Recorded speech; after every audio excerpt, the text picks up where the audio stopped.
He came to the hospital as a CEO, but the crying triplets changed his life forever.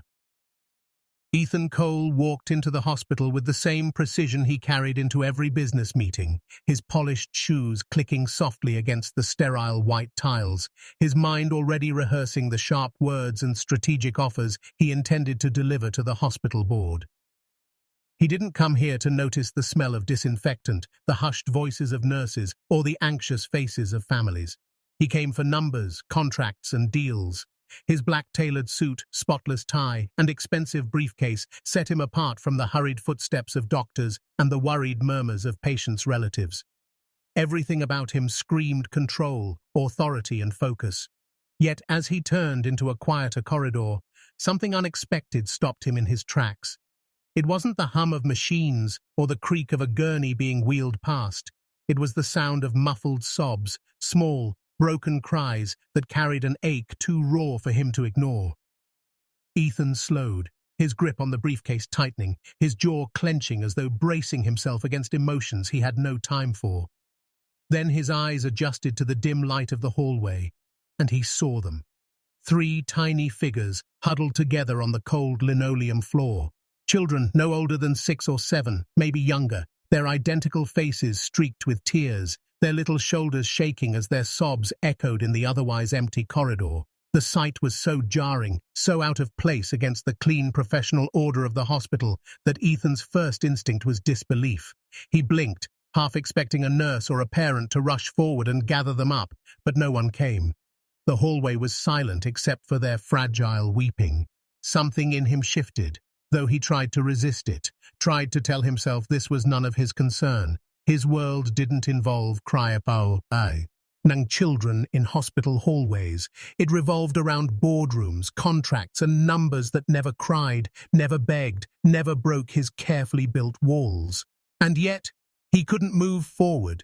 His feet, which had carried him so confidently moments ago, now felt anchored to the ground.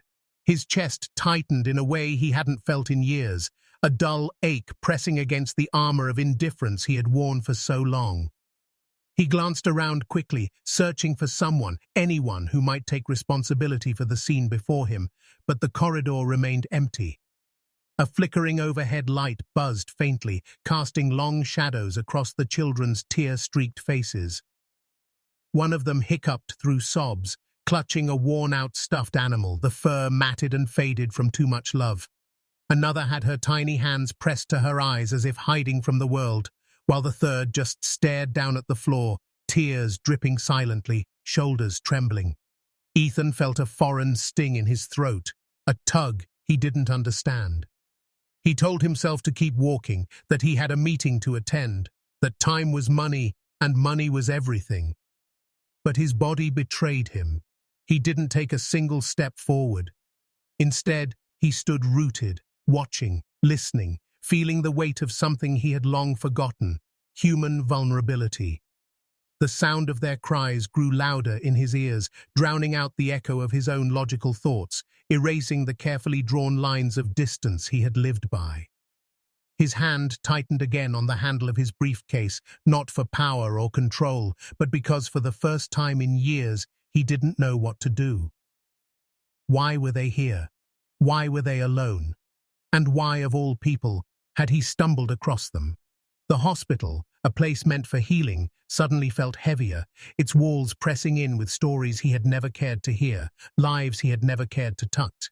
And yet here he was, standing in the middle of a quiet corridor, unable to walk away from 3 crying children who shouldn't have been alone. His breath slowed, his heartbeat quickened, and his thoughts became a blur of confusion and an ache he couldn't shake.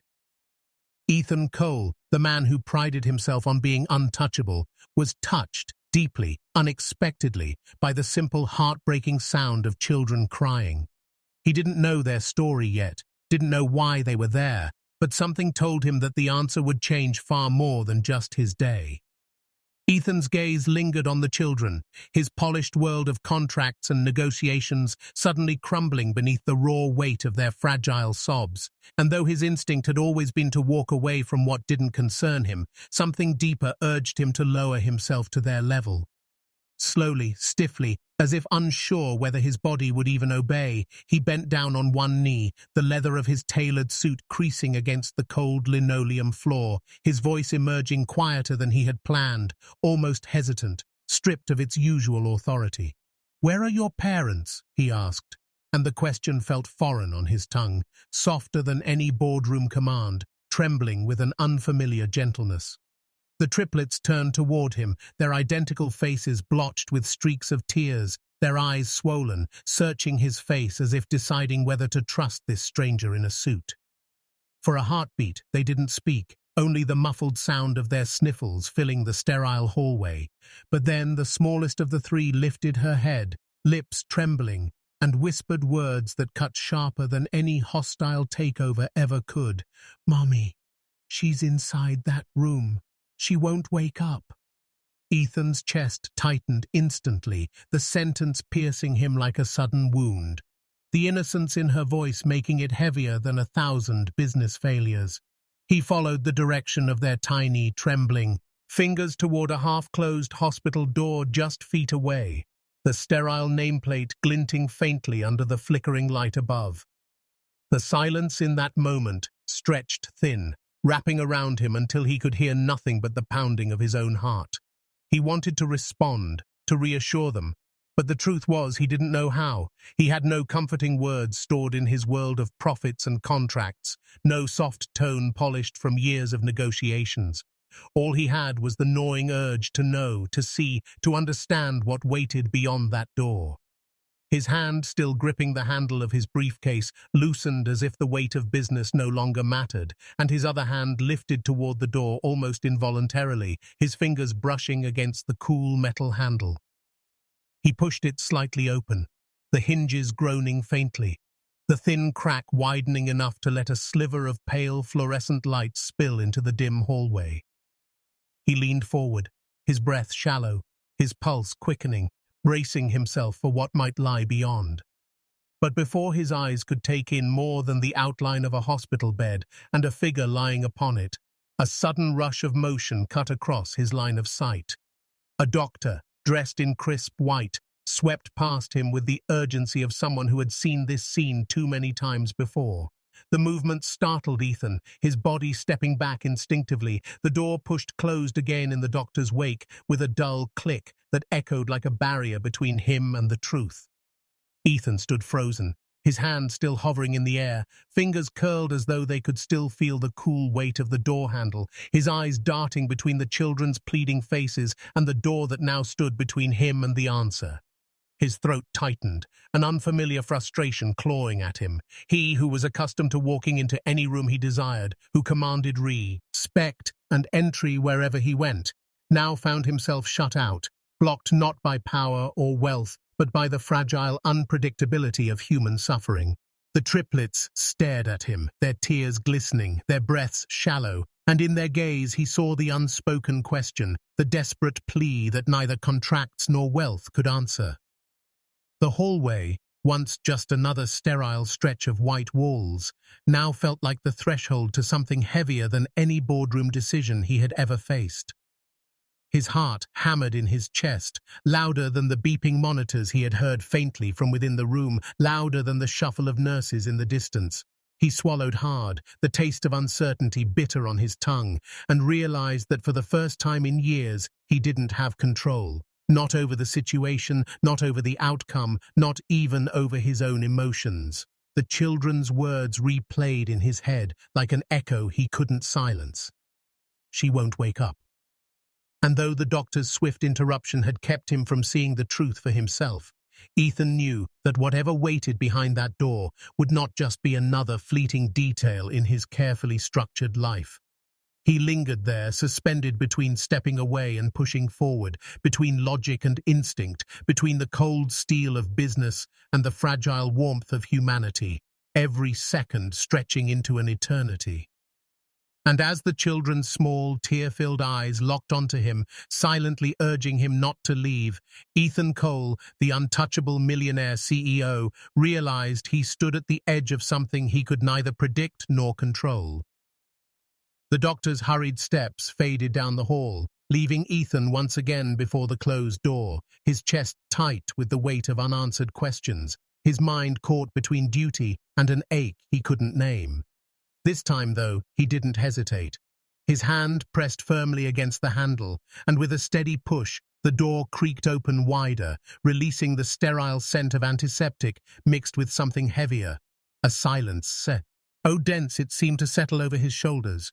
Inside, the harsh fluorescent lights illuminated a single hospital bed where a pale woman lay motionless, her body dwarfed by the tangle of tubes and wires surrounding her.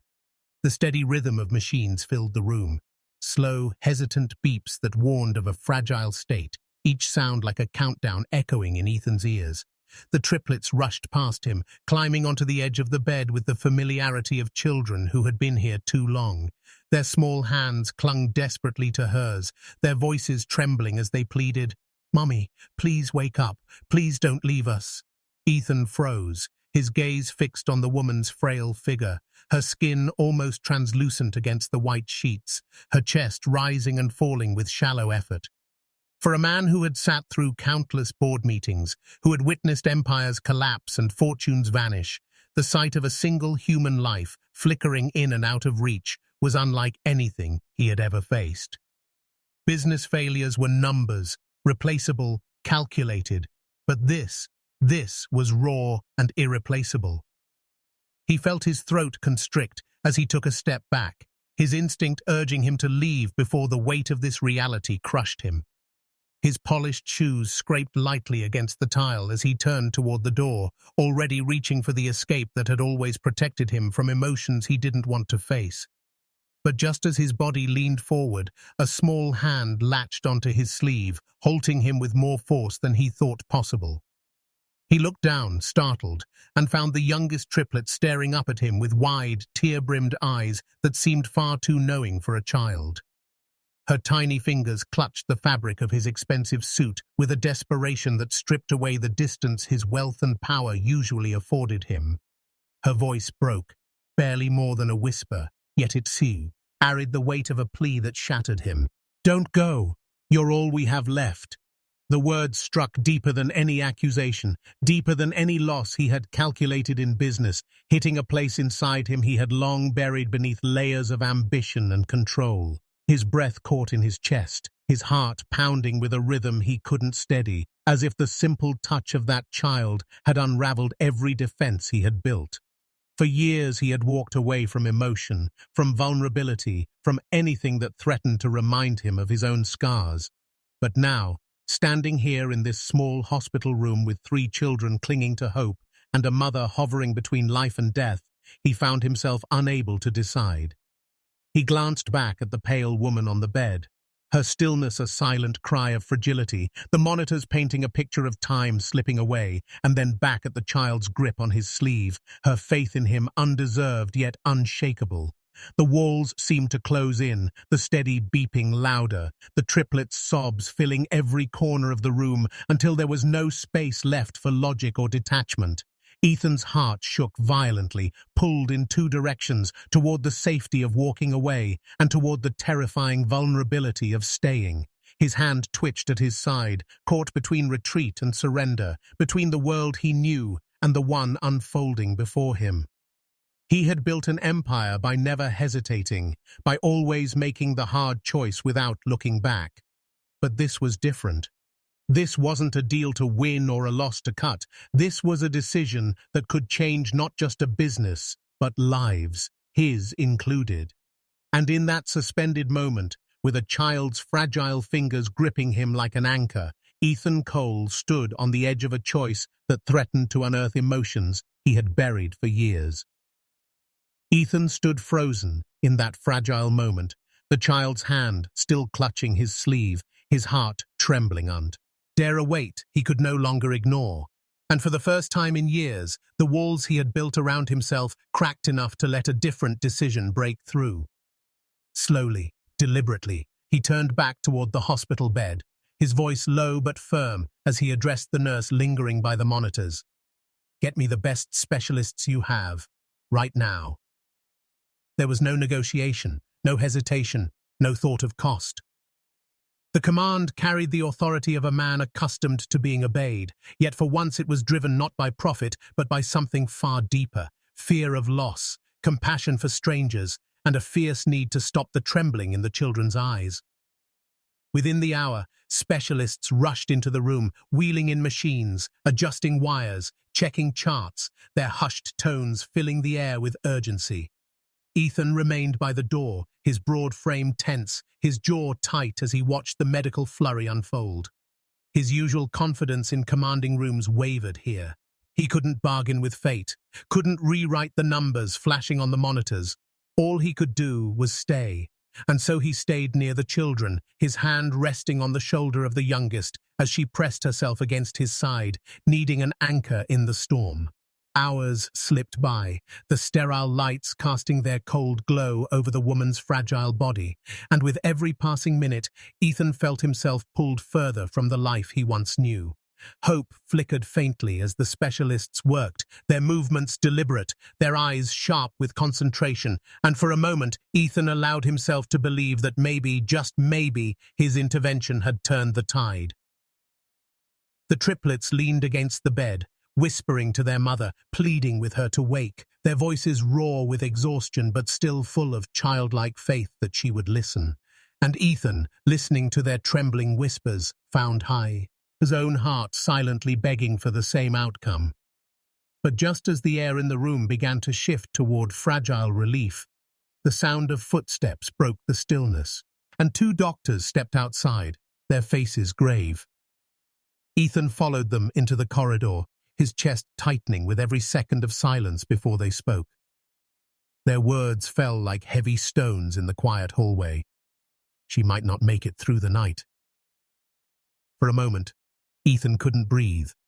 The air sucked from his lungs, as if the very walls of the hospital had closed in around him. His grip on his briefcase, long forgotten at his side, loosened until it nearly slipped from his hand. Behind him, the triplets overheard the dreaded words, and their thin wails pierced the sterile air, echoing down the corridor with a rawness that silenced even the bustling nurses. They clung to each other, their small bodies trembling with grief too big for their years, their sobs spilling over with a pain that shattered every corner of Ethan's composure. He had always believed money was power, that it could buy solutions, silence problems, repair damage. But as he stood there watching three children collapse into each other's arms, helpless and inconsolable, he felt something he had never admitted before: powerless. For once in his life, his wealth, his influence, his name meant nothing in the face of a fragile heartbeat fading behind a hospital door. His chest ached with a hollow emptiness, his mind spinning with the question that burned hotter than any deal ever had. Would all the resources he poured into saving her be enough, or was he already too late to stop the inevitable?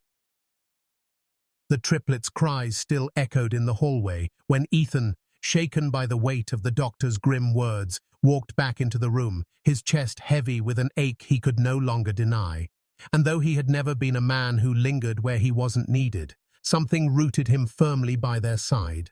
He pulled up a chair, his expensive suit wrinkling as he sank into it, and without thinking twice, he read the children closer, their tiny frames pressing into him like fragile birds seeking shelter from a storm. The briefcase that had once been his only companion now sat abandoned in the corner, forgotten, as Ethan reached for the nearest storybook left on the bedside table, its edges frayed from countless readings. His voice, usually sharp and commanding, softened into a low rhythm as he began to read, stumbling slightly at first, but finding a cadence as the children's trembling eased just enough for them to listen through their tears. Page after page, he carried them into worlds of dragons and castles, of brave knights and happy endings, weaving comfort into words that weren't his own, yet somehow felt like the only thing he could offer. Their small heads leaned against his shoulder, their breathing uneven but steadier than before, their hands clutching his sleeve and fingers as if afraid he might vanish like everyone else they feared losing.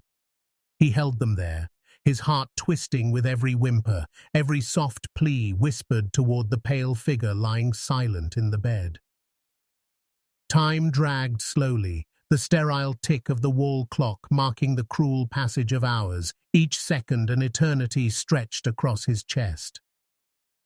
Midnight arrived with no warning except for the sudden shrill of alarms that shattered the fragile calm like glass breaking. The room erupted into chaos as monitors flashed red, nurses rushed in, and the steady beeping that had filled the air gave way to frantic sounds of warning. Ethan's body stiffened, his arms tightening instinctively around the children as they jerked upright, their wide eyes filling with terror. "Mommy!" they screamed, their voices breaking as they clawed toward the bed, desperate to reach her, their sobs rising above the blaring alarms. Ethan rose, his chair scraping harshly against the floor, but his feet felt rooted as he watched. The nurses surround the bed, their movements swift, their expressions tight with urgency. He had faced hostile takeovers, collapsing markets, the sting of betrayal in business. But nothing had ever frozen him like this moment, watching life slip further from a body while 3 small souls shattered beside him. His throat constricted, the sound of the children's screams piercing straight through him, tearing down every last defense he had tried to keep intact.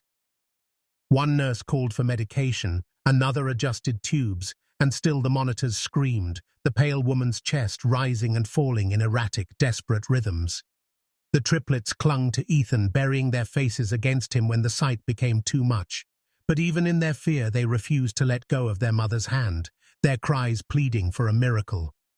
Ethan's arms tightened around them, his own breath shallow, his eyes fixed on the bed where the fight for her life played out before him.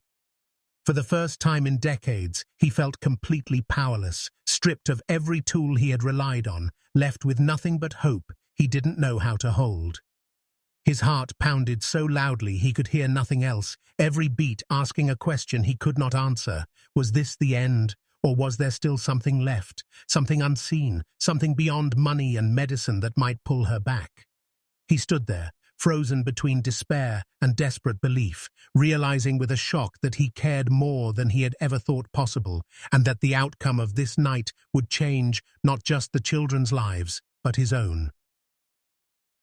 The chaos of the night lingered in Ethan's chest as he sat stiffly in the chair, the triplets curled against him, their tear-streaked faces pressed into his arms until exhaustion finally pulled them into restless sleep.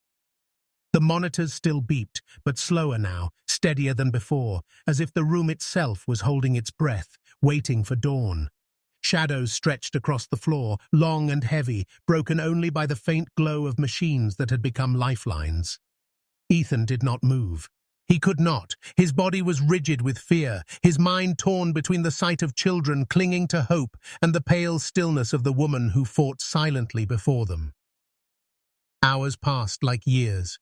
Every second carved itself into his memory, etching emotions he had never allowed himself to feel. When the first streaks of morning light slipped through the blinds, the room seemed to shift. It was subtle at first, the faintest stir, a flicker of strength where there had been none. Ethan leaned forward, hardly daring to breathe. The children stirred, sensing it too, their small hands tightening around his as though bracing themselves for whatever might come next. Then it happened. Her eyelids trembled, fluttering against the weight of darkness, and slowly, painfully slowly, they lifted. Her gaze was unfocused at first, as though she were searching for something lost, but then her lips moved dry and faint, shaping a sound that cracked through the silence. A whisper. A name, not just one, 3, softly carried into the morning air. The triplets, her children. The little ones gasped, their eyes filling instantly, their tiny voices breaking into cries that shook the room. They scrambled from Ethan's hold, rushing to her side, clutching her frail hands with all the strength their little bodies could muster. "Mommy!" they wept, their relief pouring out like a flood that could not be stopped. Ethan stood frozen, his throat tightening so hard he could barely swallow, his eyes burning with a sting he had long forgotten how to fight. Nurses rushed in at the sound of the monitors steadying, their faces breaking into astonished smiles as they checked vitals, whispering words like stabilized and improving. But Ethan barely heard them. All he saw was the reunion unfolding before him, the triplets pressing kisses against their mother's hands, their tiny bodies trembling with joy as she tried weakly to wrap her arms around them. Tears slid down her cheeks, tears of life, of survival, of love, refusing to let go. Ethan's knees nearly gave way. He sank into the chair, his hands covering his face as a deep, trembling breath escaped him. He had thought he was immune to moments like this, thought he had built walls high enough that nothing could breach them, but now those walls lay in ruins at his feet. One of the children turned, their small hand reaching for him again. Their eyes, swollen but shining, searched his face with gratitude, too pure to be mistaken. "Thank you, Uncle Ethan," they said, their voice broken yet filled with sincerity that pierced straight through his guarded heart. "You saved us." The words hung in the air, fragile but unshakable, echoing in a place inside him that had been silent for years. Ethan's lips parted, but no words came.